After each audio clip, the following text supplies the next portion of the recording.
Welcome to the Peaceful Parenting Podcast. I'm your host, Sarah Rosensweet, mom of 3 young people, peaceful parenting coach, and your cheerleader and guide on all things parenting. Each week, we'll cover the tools, strategies, and support you need to end the yelling and power struggles and encourage your kids to listen and cooperate so that you can enjoy your family time. I'm happy to say we have a great relationship with our 3 kids. The teen years have been easy and joyful, not because we're special unicorns, but because my kids were raised with peaceful parenting. I've also helped so many parents just like you stop struggling and enjoy their kids again. I'm excited to be here with you today and bring you the insight and information you need to make your parenting journey a little more peaceful. Let's dive into this week's conversation. Hey there, welcome back to another episode of the Peaceful Parenting Podcast.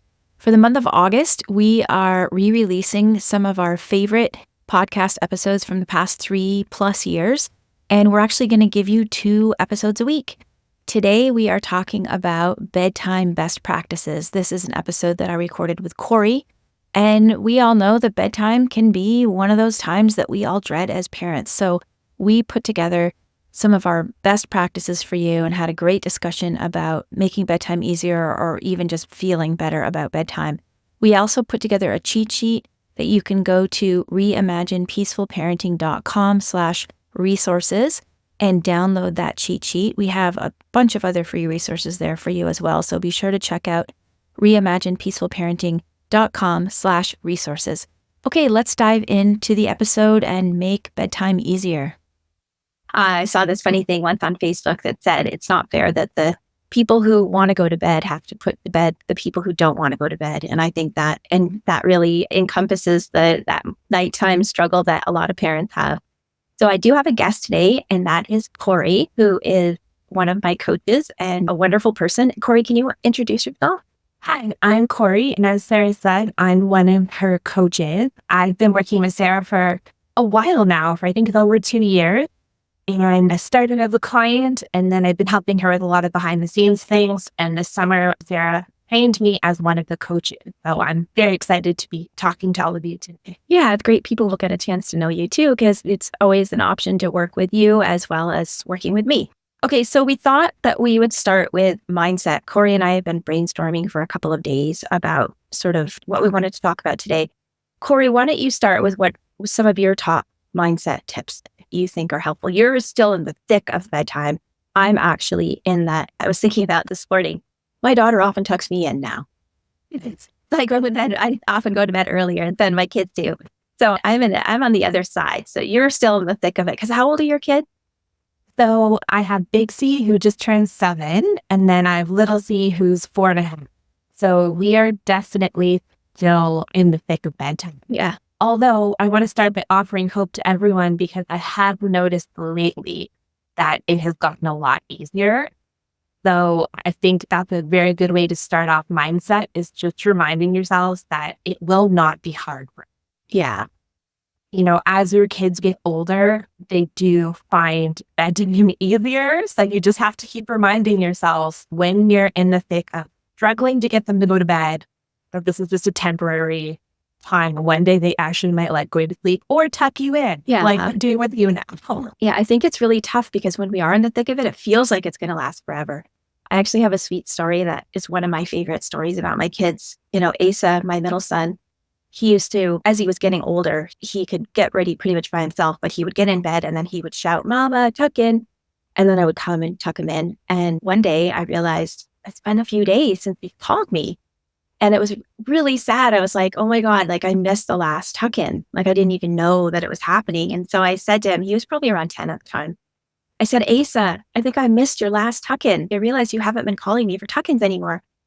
And he kind of shrugged, like he was 10, whatever. He couldn't, I didn't mean much to him. But then that night he called me and he was like, "Mama, tuck in." And I went in and he said, "This is the last one."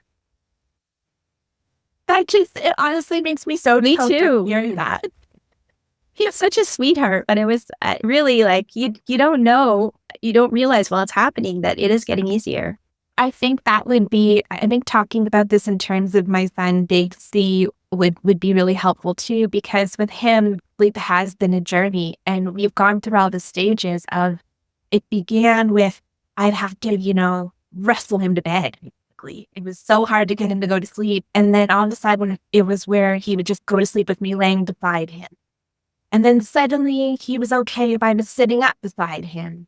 And then all of a sudden one day he was cool with me just like sitting on the floor near him. And now I find that he's just going to bed by himself. And I actually have a moment where I have to go in and make a point of giving him a hug and kiss because he's okay now. So I never would have thought Well, that would be possible. that shows that you've supported him so well. Like, people always worry that peaceful parenting is like too much coddling or, how will they ever learn to be independent if we're supporting them so much? And as we always teach Corey, like kids, their independence blossoms out of knowing that their needs are being met and that they have that connection with us and, that they have that nurturing. And that's a perfect example of that. Like you supported him so much at bedtime and now he's much more independent. Yeah. So some of the mindset things that have gotten us to that is I really embrace the idea that you taught me that it's okay to help. So I think a lot of the stress comes from this idea. You always talk about the expectation gap where you expect them to be able to just like march upstairs and have a bath or shower and magically get themselves in pajamas and into bed, right? Yeah, like you can say, okay, go get ready for bed. And then you just have to go up and give them a hug and kiss. And if they're all ready, teeth brushed. Yeah. Maybe some kids are like that, but that's generally not our people. We generally, those easier kids, those probably aren't the people who are desperate for help with the bedtime routine. Right. They might not be listening to the podcast. But my children are definitely not those children. So I really had to have the mindset that this is hard for them because it's a separation. It's them having to say goodbye to me for the night, and that's hard. So I needed to take every opportunity I could to connect to them and make them feel loved and just keep thinking that this is an opportunity to nurture them and make them feel connected, which will make the party easier.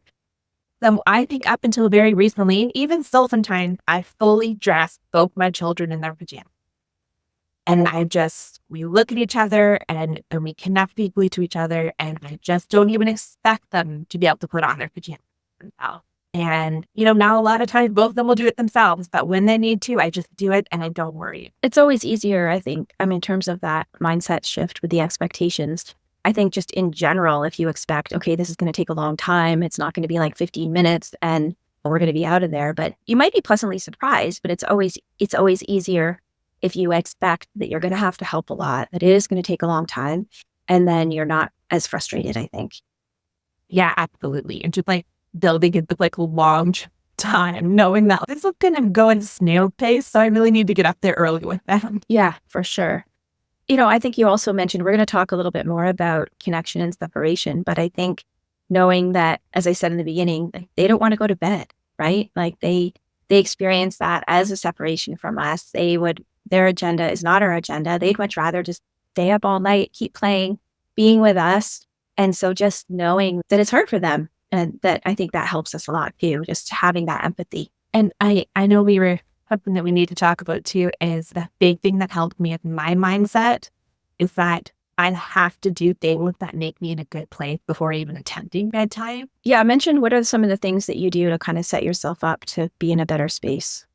Oh, a big thing that I did, especially during the pandemic and weekend, like when my kids are around me a lot, I need to make sure that I leave the house and do some sort of exercise before bedtime, so that I'm, in a much better place to then connect with them and have the energy and feel of that. So throughout the entire pandemic and now mostly on weekends, I always go for a walk with my dog right after dinner.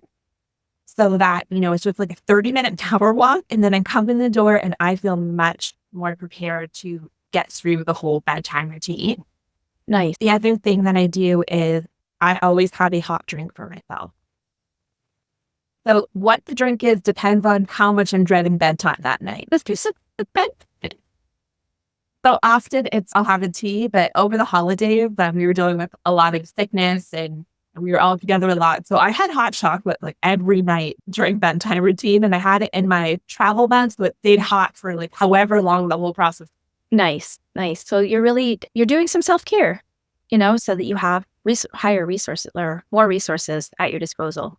And it might be hard for people if they don't have a partner, but their partner's not around at bedtime, but maybe they could think of, people could brainstorm and think of something that they could do, even just a 5-minute go in the bathroom and have 5 minutes themselves if they can. Yes. So I do a lot of solo bedtime because my husband works a really intense work schedule. And so I find if that's the case, I try and really, I've talked about this before, use strategic screen time. So if I know that he is not going to be with me for bedtime, I'm alone, I will do something around maybe just before dinner. I will use screen time then so that I know my kids are fully occupied and do exercise inside the house so that I've at least gotten that, an hour or two before the whole bedtime thing is going to happen. And that's been really key for me. All right. Yeah. Recharge. Yeah. All right, cool. Let's move on. Let's move on to sort of getting the best start of routine. And one thing that I think sometimes parents don't know about is that sometimes kids, they stay up too late and they get overtired and they don't seem tired. A gentleman I know who's a grandfather in Australia, he said he and his wife used to call it, you've got to catch them before they go over the falls. And I love that. I love that image. Like they're, you're heading towards the rapids or towards the waterfall and you got to catch them before they go over the falls. And that's because, when our bodies are awake for longer than they think they should be, it registers as an emergency in our bodies. And our bodies produce our bodies think, oh, there must be some reason why we're awake when we're really tired. Like you have a long march to get away from the floods or something like that. And so our bodies produce cortisol and adrenaline. And some kids actually can get addicted to that and will avoid, do a lot of heel dragging and avoid getting ready for bed because they actually can get it feels good, when you get kind of punchy when you're tired. So that's one thing to watch out for is really, look up the sleep needs you can look online for the sleep needs for your child and make sure that you're starting early enough. And a good clue, we did talk about this in our morning routines, but if you have to wake your child up in the morning, it's generally a sign that they're not going to bed early enough. And even if they don't seem tired, it could be this thing where they're actually overtired. So that's a place to start is looking at what your bedtime is. And if you're starting early enough, and if you're, as you said before, allowing that time so that you're not feeling stressed and pressured. And I know it can be hard because some people are, daycare pickup and then dinner and there's not much time. But as you said, you can use that time as connection, which I think is really important. And also, this may be obvious, but I'm just going to say it again, not screens right before bedtime that often it can make kids have a hard time falling asleep and just kind of having a quieter evening for a wind down. Is there anything you want to add to that part of the night? Yeah, I know we try to never have screens later than after 5:00. My kids do go to bed pretty early because they are, as you know, Sarah, my kids have always gotten up really, really early. No, Corey's always sending me messages at 6 a.m. and I don't see them for a few hours after. I've never woken my children up. They are just, so we have to get them to bed pretty early. So we have a cutoff at 5:00 because my youngest is going to sleep at bed. That's what we try and do. However, as counterintuitive as this may sound, my kids also need a really intense, 10 minutes of high energy roughhousing, or they cannot settle down at all for bed. So with my oldest, when he was little, we do something so simple called run, touch, wall. And he would literally run up and down the hallway and our teeny tiny house hitting the wall on each side. And then after that, he was like, cool, I can get ready for bed now. But we always had to incorporate intense roughhousing. We have big pillow fights. We race up the stairs. So all sorts of different, really physical things. Our occupational therapist taught us to do, the wheelbarrow, right? Yeah. To do that up the stairs Wow. to get That's ready fun. for bed at night. That's fun. And that's playful too, to move them through the schedule, which we're going to touch on more. Yeah, my kids did this thing. I don't know how we came up with the name of it, but it was called Skills. And you have to spell it with a Z on the end, right? Skills with a Z. And we would sit on the couch and this was, I think my daughter was a baby when we were doing this, but my boys were probably 3 and 6. And they would do leaps and kicks and turns and do all of these moves. And they'd say, going to show you our skills. We'd say, okay, time to show us your skills. And we'd sit there. And so it was not exactly roughhousing because we weren't involved, but they were still getting out all of their energy. And I think, there are 2 reasons, at least maybe 3 reasons why this is important. And I love that you brought it up because a lot of times I just said wind down early in the night, right? So this is a little bit, as you said, counterintuitive, but the roughhousing serves 3 purposes. 1, getting out that energy from the end of the day. The other is kids often have a full bath. And that stops them from being able to fall asleep sometimes. If, the pressures and the stresses and big feelings from the day haven't been processed, it can be hard to fall asleep. And so they're laughing, that empties that backpack, right? And then also the connection piece. It's another way to connect at the end of the day is through the roughhousing. So, I haven't heard specifically that it doesn't work for some families. I imagine there are some kids out there that roughhousing at the end of the day is a bad idea, but I think it's worth a try for everyone. If you're not already doing that, if you are having difficulty at bedtime, give it a try. And when I say try it more than once, try it a couple of times, see if it worked for you. Because as you said, it's counterintuitive, but we both know through our own experience and through coaching that it really does help a lot of families to put in that roughhousing piece before bed. Something about it too that helped my mood. Like, I've always found it really hard to be like, okay, you must schedule in roughhousing because it's just then it feels like another thing on your to-do list. Mm-hmm. But as we sort of, just did it in ways that work for us. So for my husband, would love to have a big pillow fight with them. That doesn't work for me. Mm-hmm. But doing fun things like the wheelbarrow up the stairs and stuff does. And I get laughing with them. And that helped me actually feel in a better mood too. So it's not just for the kids. Once you really get laughing with them, it makes you all feel better. That's a great point. I love that. Okay, let's move on to our next big idea that we want to talk about, which is having a list of the things that are part of your routine. I know you do this, we did this, and it's really important for it to be a short list because sometimes, I've seen people with their list and they're like, 12 things to do before bed. Too overwhelming, too much. But our list was, I would love you to share yours too, but ours was brush teeth, last pee, and jammies. So we had three things. That's yours too? Okay. Okay, I'm interjecting here. Hopefully this isn't too awkward because we're going to put this in after Corey and I finish recording. We both went, oh my gosh, we forgot to talk about the bedtime snack. So I'm just popping in here with a little, it's not a PS because it's not coming at the end, but we both talked about how a bedtime snack can be an important part of the bedtime routine, especially if your kid didn't eat that much dinner. When my kids were little, I always offered them a snack before we started the whole brush teeth jammies routine. And I think it's really important to offer something that's nothing too exciting because you don't want them to hold off on eating dinner because they know they're going to get an exciting bedtime snack. But something that's either leftovers dinner that they didn't finish is one possibility, or something that's, what I did was something that was a little bit of protein and a carb. So often my kids might have some not sweet cereal with some milk or yogurt. Another idea might be, banana with peanut butter, something like that. But you might think about offering that bedtime snack and just really putting it as part of the routine. I started doing that because my oldest son, every time he would get up in bed and I would come down, I would hear, I'm hungry, I need some cereal. And I remember I was venting to my dad about it one day and he said, why not just give him cereal before he goes to bed? And I was like, oh yeah, that's a good idea. So that's how it became part of our bedtime snack. So that's just something that you might want to think about, which can save you from but I'm hungry when you've got everyone tucked in. Okay, back to the conversation with me and Corey. So we had three things and our kids got into the habit of saying, okay, I'm three for three. When they didn't need quite as much support and they could do those things by themselves, we'd say, where are you on the list? Which is also important. We talked about this in the morning routine, that we're not taking responsibility and nagging, but we can, if they know what the list is, you can make a list. You can, you could make it together and put it up on your wall somewhere, something. You could get fancy if you want and move clothespins to the spot when you've done it, or you can just have it in your mind, which is what we did. But we would just say, okay, where are you on your list? And they'd say, I'm 2 for 3, or I'm only 1 for 3, or then finally I'm 3 for 3. So anything you do that's different than that? So that's basically what we do as well. I drew a little picture. I am not a talented artist, so they're pretty hilarious. But I drew 3 different cue cards and stuck them up to the wall and just had the picture of like jammies, a toothbrush, and a little toilet. And for my older child, he never took to it. But for my 4-year-old, he always goes up to me, points at it, and then goes in and does that thing. Normally he points at it and then grabs me and I have to do that thing with him.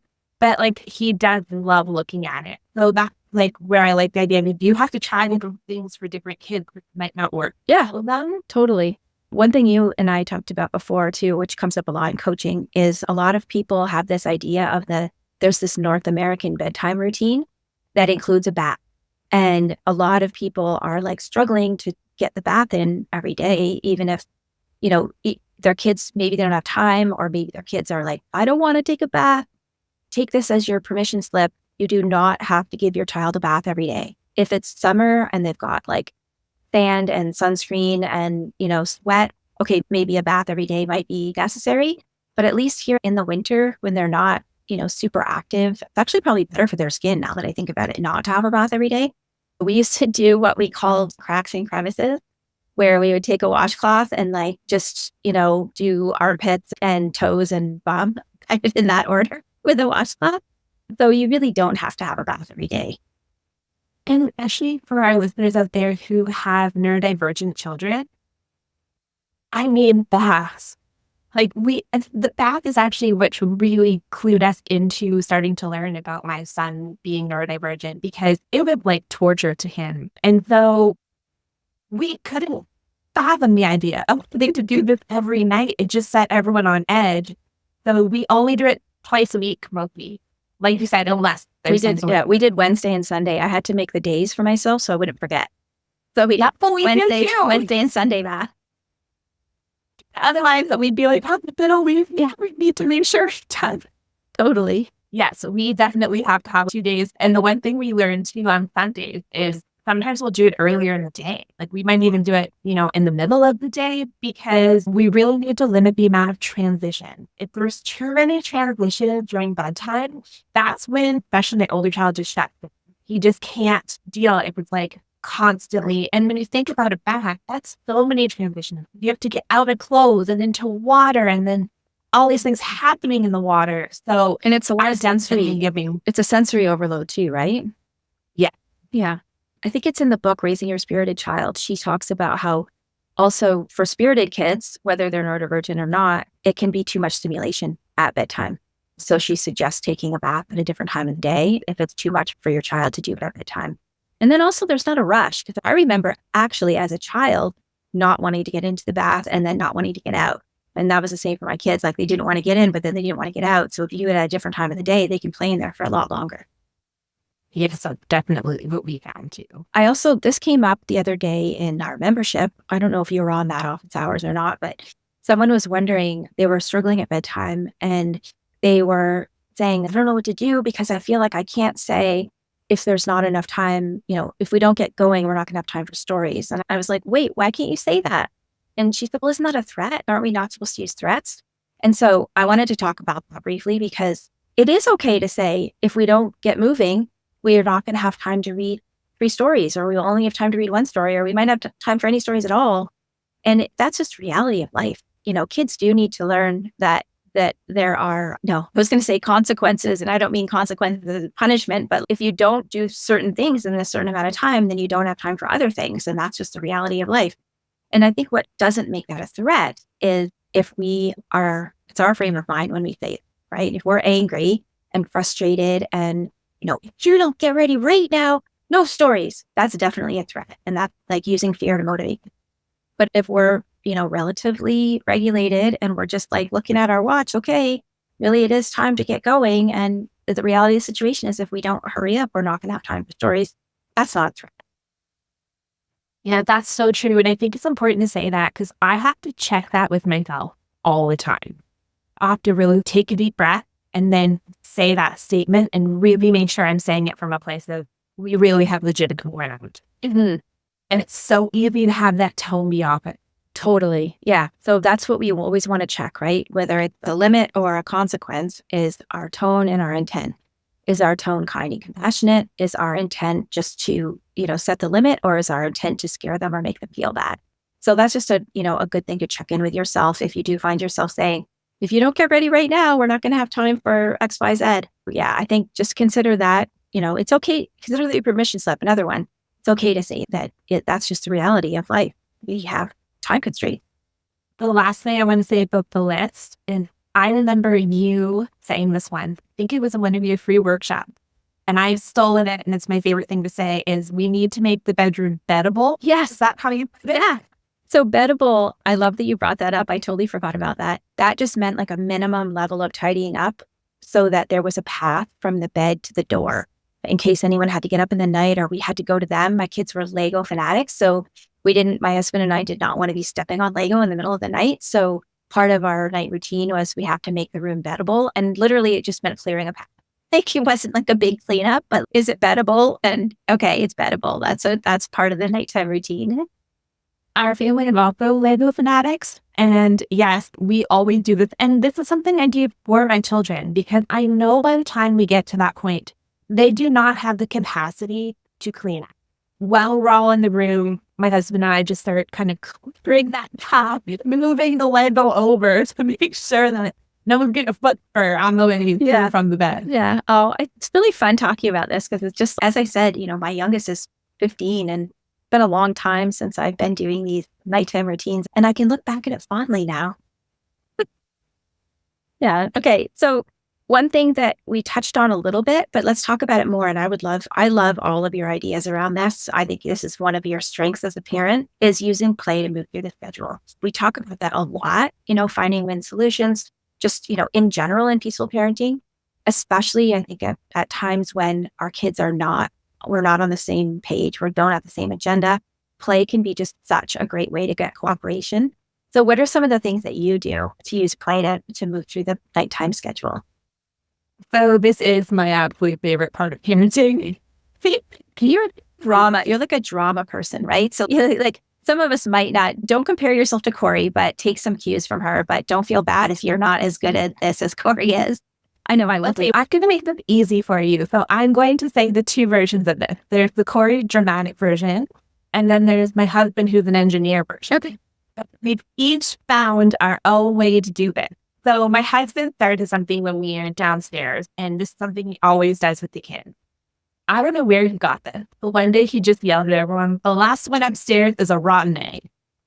And every child, the dog, everyone just ran upstairs at top speed. And of course, I was the rotten egg. And then the children died laughing. They thought it was great. That was me. So we always make sure that when we do that it's myself or my husband. It's never one of the children. Yeah. The rotten egg. Important.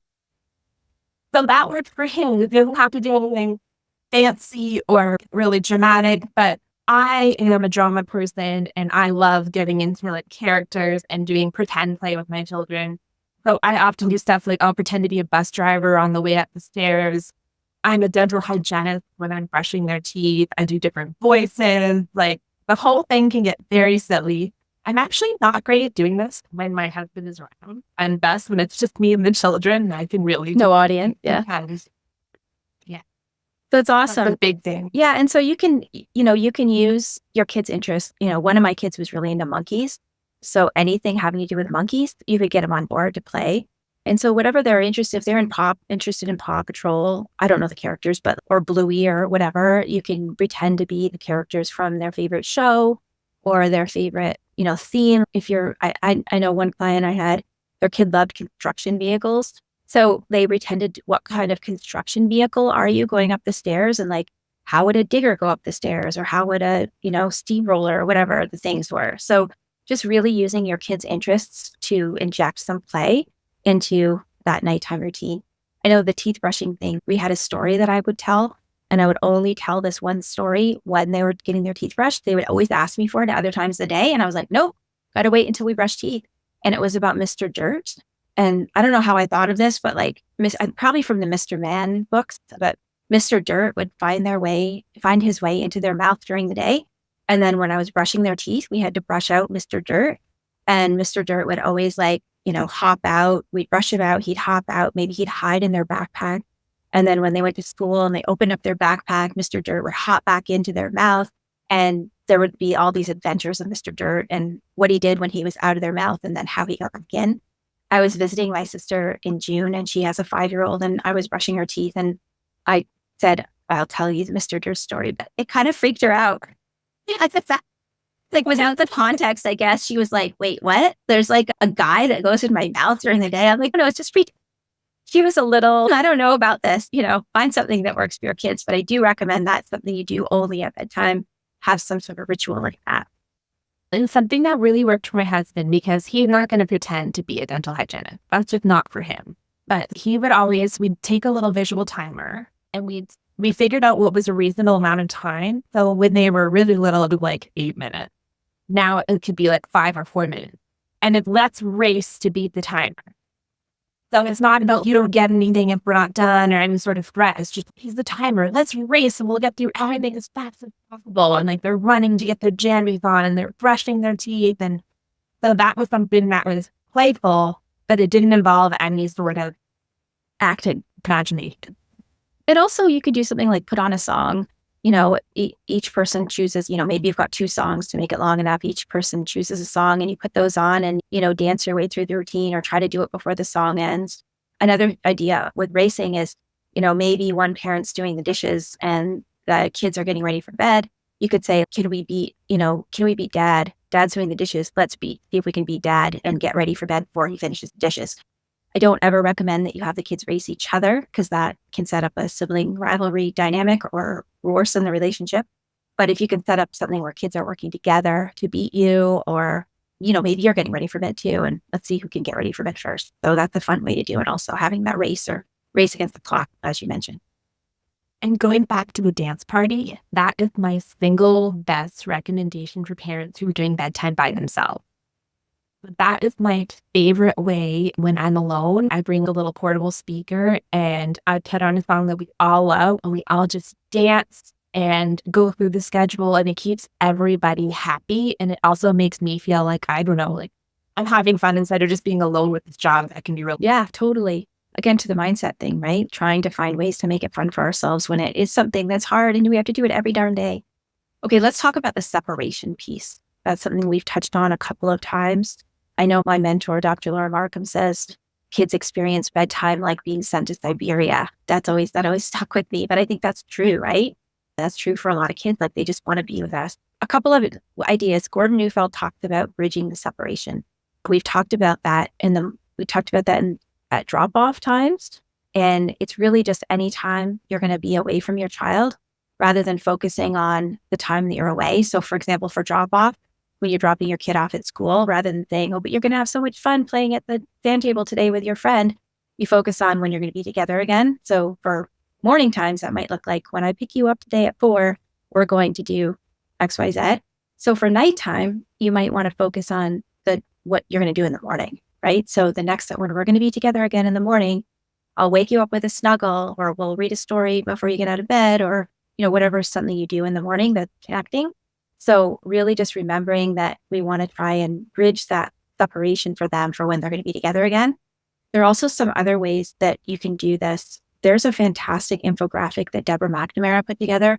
She's the author of Rest, Play, Grow, which is a great book. We'll link to both her infographic and that book in the show notes. She's a student of Gordon Neufeld and really has brought a lot of his ideas to the parenting world.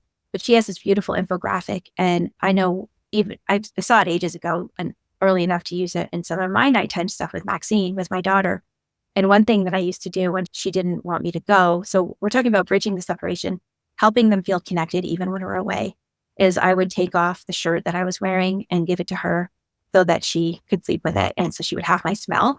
And so when we're thinking about bridging the separation, it's a lot of this can be about the senses. So for her, it was like that sense of smell. If you're a person that wears perfume, I don't know and many people do these days, and there's a lot of scent sensitivities, but you could spray a little of your perfume on your kid's pillow or whatever so that they feel like they're with you.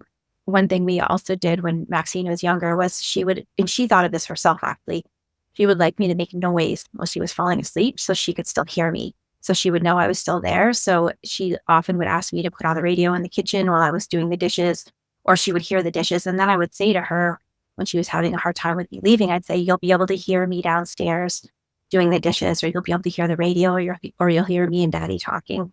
So it's just like that, knowing that they're still there. What are some of the things you do with your kids for that separation bridging? So that's something that I feel we have been very successful at doing with my older son. And I talked about it a bit at the beginning, but a big thing we say to him now is, first of all, with both my children, I always say to them, I'll see you in the morning. And the last thing we say to each other. My parents always said that to me, and it was just such a comforting statement. It's just letting you know we're always going to see each other. And then the big thing that we do at Big C is the exact thing as with Maxine, is we'll tell him, you'll hear me in the room beside, I'm just full of laundry. A big thing to say to him now is, you can hear my sewing machine, because I go and I sew while he's falling asleep. So I'm like, you'll hear the machine, you'll hear it, and you'll know I'm just down the hallway. That's really comforting to him.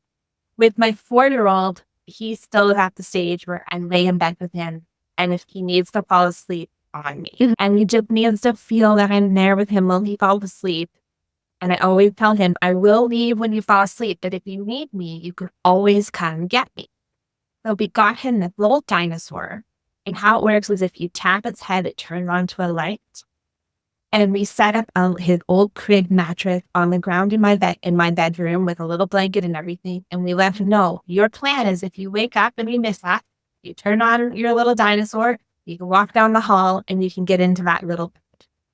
And he'll just bring his little dinosaur with him. And so that's been a way that we've been able to bridge it in a way that he has that, and he knows he can be back near me again, but without it disrupting my sleep by physically, getting into bed with me, which was leading to me not ever getting it. Yeah, for sure. That's a good thing. That's a nice little routine that you've got with him. I used to also do that. I'll check on you in 5 minutes, which is, I think, another good thing. If you're not, if you do have a child that doesn't need you to stay in the room when you fall asleep, and we're going to touch on that in a minute because I want to talk more about the staying in the room while they fall asleep. But with my daughter, I would check on her every 5 minutes. She, had a hard time.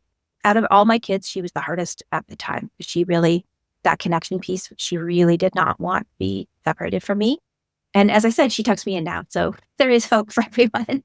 But I would say, I'll check on you in 5 minutes. And every 5 minutes, literally, I would open her door and I would say, this worked for us. It might not work for everyone, but I would say check, and she would say good check. And just knowing that I was going to come back every 5 minutes helped her to be able to fall asleep on her own. She also, this is something that, I think helps too with kids who feel lonely at bedtime. She still listens to audiobooks when she falls asleep. And I know that's something that might not work for everyone. But if you do have a kid that really does not want to fall asleep on their own, you might consider you don't want them to have a device in their room necessarily, but having a Bluetooth where you can play either, maybe a sleep story. I know there are tons that have these things, or an audiobook or some music. My oldest son listens to music while in sleep. So maybe just that's, I think, a way that they don't feel so alone when they're going to bed. We actually ended up getting something called the Yodo player, and it's designed so that you don't have to have a device in the room with the child. And it is both a clock that tells you when it's wake up time and when it's sleep time. And it comes with these little cards that you put in and it plays audio. Oh, cool. We'll link to that in the show notes. That sounds like a neat idea. It was really neat. And it does come with an app. For any book that you buy for it, you do still can have on your phone. So we've played those stories in the car when we're driving as well. But it's really great because for a young person, it puts them in charge of their own device, that it's not something that they can connect to anything. Right. They're not connected to the internet. Yeah. Cool. Yeah. That's a great idea. And another thing, I think there are ideas like this in the infographic that we're going to link to that Deborah McNamara is the invisible string. We still my daughter's 15 and she still likes me to do the invisible string when I tuck her in. And so I'll pretend that, I think we talked about it being like a golden light invisible string, and I'll attach it to her chest and I'll attach it to my chest. And we just pretend there's this invisible string connecting us that night. That's really beautiful. She's so sweet. I'm so lucky. She really so lucky. Yeah. So just trying to think of, just to wrap up bridging the separation, trying to think of ways that your kids still feel connected to you. And there are lots of things that you will find will be your own rituals in your family, but just having that in mind that they do still need to feel connected. And just a final note on the connection piece. If you have a kid you have a lot of trouble with them popping up at bedtime, keep getting out of bed and wanting you another hug, another drink of water, another trip to the toilet, often that's because they're just really low on connection. And so if that's something that happens a lot, think about ways in the day that you can increase the connection before bedtime and try to meet those connection needs before bedtime. And I know it's challenging for a lot of parents, that are working and they've got not much time between, daycare pickup and dinner and bedtime. And really you can, of course, special time is our gold standard in peaceful parenting. And I realize it's not realistic for a lot of people to do special time every day. But you can look at those micro moments of connection that, as you and I call them, Corey, you mentioned it before, just using the bedtime routine itself as connection and using the play and the roughhousing as connection, but just trying to think of how can I optimize the hours that we have together that before bedtime to just increase that connection so that you don't get so much bedtime resistance or the groundhog popping up out of bed every night. I think the hardest time, I've heard this from a lot of parents too, for that groundhog popping up time period, and when your child is kind of near the end of daycare, the year before they're going to big school, and they're still having and want. I find that's kind of the hardest time because they're little and they've been away from you and they really do need that connection. And what happens sometimes makes it really hard for them to go to sleep at night. So it's that weird in between phase. So something I did in that period is, first of all, I did a lot of work at how can I be in the room with my child in a way that does not make me angry. So during that time period, I made sure I got a book light and I'd sit and read. So it was very good for me and listen to podcasts. And I've said this before to parents. I even found a way where I'd bring my yoga mat in and just do like gentle yoga that was not like causing a scene to distract them, but just finding ways that if they really needed me in that room and I'm the only way that I could keep him in bed, what can I do so that I'm in there and it's pleasant for me? And at that time, I also did what I could to talk to daycare to see, is there a way for you to not have my child nap anymore? Or a shorter nap. But I've heard that is not always possible depending on. Yeah, there are some states that have mandated nap times through until they turn 5, which is, depending on your schedule, that can be pretty late for a pretty late age for a nap. My kids were all done napping by the time they turned 3. So that can be really challenging for parents. So let's talk about that because, you're right, that popping up at bedtime often is because kids need more support to stay in. And so a way, and I mean, this about me because we've talked about it. I sat with my kids until they fell asleep for years. And honestly, I never got more reading done. And then in those time periods, because I had a book light, this was before there were phones. So I couldn't listen to podcasts or whatever, but I had an actually literal light that lit up the paper books that I was reading. You did one too. I love it. Yeah, nice. And so I would just sit and read in the room. And if they tried to talk to me, I would say, I can only stay if you're still and quiet. Was my line. I can only stay if you're still and quiet. So if they're talking or moving around a lot, I would, occasionally I'd have to start to stand up and move towards the door. And then they'd say, no, I'll be still and quiet. And so that was our deal. They were still and quiet. I would stay in the room until they fell asleep. And yeah, do something that, listen to a podcast, read a book, catch up on your work emails if you have to, but just find a way that, as you said, you could stay there without feeling angry and resentful. And that's a game changer, I think, for a lot of parents. The other thing that helped with that for me is giving my child a container of time to talk. Oh, I love that. Yes. So this is obviously my children are chatty because look at me. So clearly they have a lot to say. And you know what? At times is the time when they feel rowdy. It's an easier time to talk because it's dark, you're side by side. That's when your kids are thinking about everything that happened that day. So I think it's really natural. That's when they all of a sudden are like, let me tell you in detail exactly what happened every. Yeah. So what I have to do, especially with my 4-year-old who takes after me very intensely, is tell him, okay, we have 5 minutes to talk as much as you want. After that, we have to be still and quiet. And so we've been really working on that. And that really helps because he feels like he can get it all out. And then, okay, now I can be. Yeah. And I have heard some families who even call it talk time or chat time or something like that, where you've got that time, you set it, but you make a container for it. You have a certain amount of time, 5 minutes, 10 minutes, where you're having that talk time. And then after that, it's still and quiet. And you're right. So many beautiful moments happen in that, lying with bedtime. And they, feel like it's dark, it's quiet, you feel connected.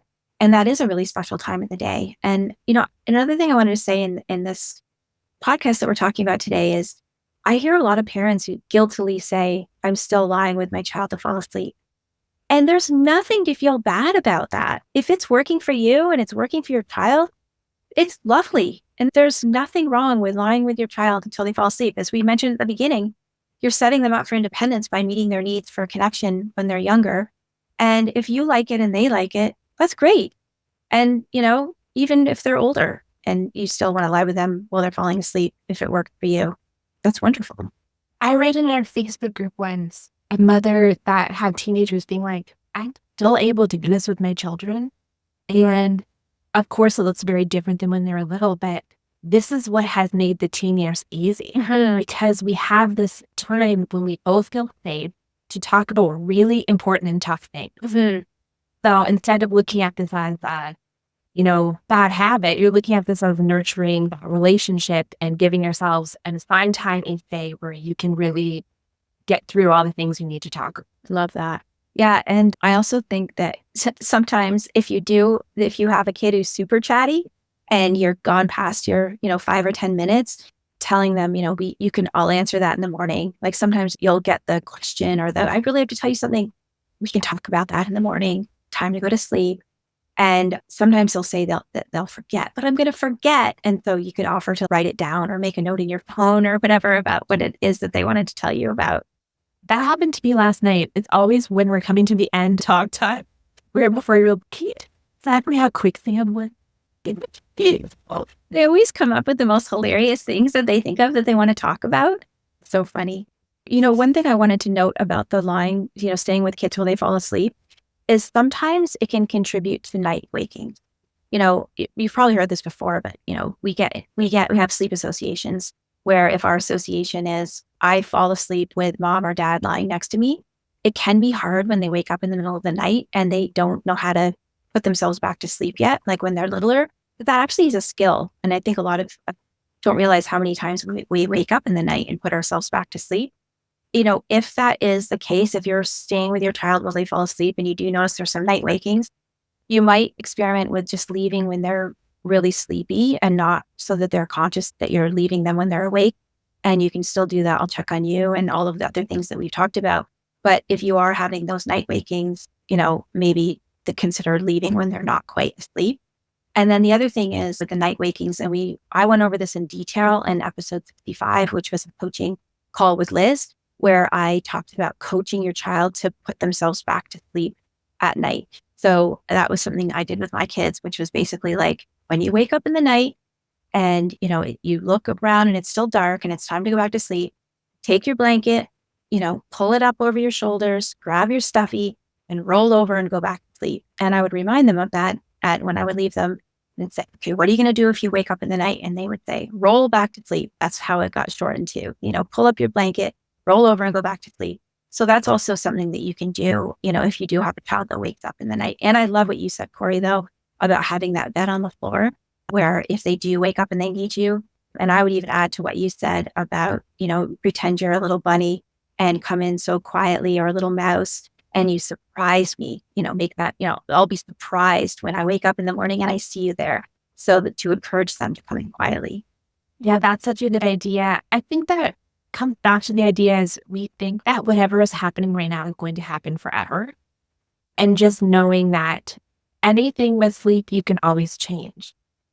So I chose to co-sleep with my 4-year-old for a really long time. And I would, when he came and got me in the middle of the night, I would go back and sleep with him. But there was a point when I realized that this wasn't working for me anymore. And so we gently changed. And it's just having the confidence that do what is working for you, what gives you the most sleep. And then at any point, it's not giving you enough sleep anymore. It's okay to find a new gentle. Yeah. And that's the thing, so many parents that we coach, maybe they're going through like a tough time or a transition and their kid was an independent sleeper and now they want to sleep with them or sleep on their floor. And they're so afraid to let that happen because they're like, I don't want to create any bad habits. There's no such thing as a permanent habit. Like you can always change it. And, you need to do, as you said, you need to do whatever gets the most sleep for you and your family because sleep is so important. If we're low on sleep, we are grouchy and we can't be the parents that we want to be when we're exhausted, right? So don't worry about bad habits. You and I don't have a position on co-sleeping or independent sleep, and we don't think one is better than the other, whatever works for your family. But if there is a time where, you're working with the bed on the floor or letting someone sleep with you, don't worry. You can always change it later. And the older kids get, the easier it is to make changes because they have more rationality and logic and they can understand things better. It's true. And I've realized too that even with my 7-year-old, he'll tell me when he's going through transition that he just needs me a bit more to lay with him. And so we'll go back to me laying with him, even just for 5 minutes while he's laying there in bed. And the second we've gotten through that transition, like going back to school this week, suddenly he won't ask anymore. But you just have to have that trust that if you meet the need, they will be able to pull back when they're ready. Yeah. Like even now, I'm going away tomorrow for a week with my husband and leaving the kids at home. And if anyone sees any parties, tell us. No, I'm just kidding. I'm not going to do that. Our neighbors are all too close. They know they could never get away with having more people over than they're allowed. But my daughter's feeling really sad and nervous about me going away for a week because I mentioned we're really attached. And so she said, Mama, will you sleep with me tomorrow night, the night before we go? And I said, sure, I'll sleep with you. And then last night, tonight's the night that I'm going to sleep with her. But last night, she was feeling sad. And I'm going to miss you so much. And I said, do you want me to sleep with you tonight too? And she's, no, just tomorrow night. She knows that'll be helpful for her. It's just that one night. It doesn't mean it's every night. Is there anything that you feel that we haven't covered? The one thing that I'm just realizing we didn't mention is if you do have a partner, how important it is to maybe take turns. Yes. And putting the kids. Yes. Because it really can be a real burden if you're the only one who can put them to bed. And we've had this come up in our membership when parents say, but my kid wants me to put them to bed. It's okay if they have the other parent, the not preferred parent, put them to bed and they're unhappy about it. It's okay if they're unhappy. That's sometimes, that can be good for them. I just remember this story when my oldest son was about 18 months old. I was the only one who put him to bed. And it was really wearing on me. I was just getting really exhausted from, you fall asleep and then you get back up and, your whole night is thrown off. And my husband and I decided that he would start putting him to bed. And, you can do the every other night thing. First night, my son was screaming, Mama. And I was out in the living room, and with hindsight, maybe I should have gone for a walk or something, but I was out in the living room and it was just so hard. And my husband was really like, I knew he could handle it. I wasn't worried about that, but I just knew that my son was so upset and I could just open that door and end his distress, right? But I also knew this is really important that I don't, just give into this. So I called my dad, as always been a really great parenting support. And my dad said, do not go in there. He needs to know, and this is something that I hadn't thought about it this way. He needs to know that his dad is there for him as well as you. And I was like, thank you. That makes so much sense that when we let our partners, when we let our partners take over some of these things that our kids prefer that we do, it's sending a real clear message to them that you have two parents who are there to support you, who also love you. And, they're also there for you in hard times. That is such a good story because I know I have felt that way. And what I've seen is that the bond now that, my children have with my husband, because I have been the partner that is at home more. So they've definitely spent more time with me, but being able to really I go for a walk. My son would put my older child to sleep, and now he really can be put to bed by either of us. My younger one, we're still working through that process, but it is really great because it's good for them to know that they have multiple people that they can rely on and that are there for them and that they have a close connection with. Yeah. And if your partner has a tough time and doesn't know what to say when a kid's like, Mama, or whatever, if it's working out that way, a good thing to coach your partner on is just to empathize and say, I know you wish that your mom could put you to bed every night. You love your mom so much. I love your mom too.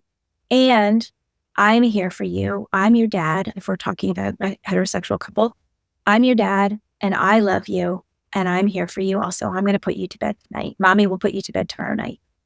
Yeah, that's perfect way. Yeah. Can be tough. We just want to end their suffering, right? Well, it's true. Yes. Thank you, Corey. This has been great. Thank you for having me on again. I love being able to come and talk to all of our listeners. Yeah, it's so great. Should we put together a cheat sheet for this? Sure. Okay. Put together a cheat sheet. Okay, so if you want the cheat sheet of the tips that we mentioned, you can go to sararosensweet.com/bedtime. sararosensweet.com/bedtime, and we'll put together a cheat sheet that lists out a lot of these tips that we've talked about today. Thanks, Corey. Thank you. Thanks for listening to this week's episode. I hope you found this conversation insightful and exactly what you needed in this moment. Be sure to subscribe to the show on your favorite podcast platform and leave us a rating and review on Apple Podcasts. Remember that I'm rooting for you. I see you out there showing up for your kids and doing the best you can. Sending hugs over the airwaves today. Hang in there. You've got this.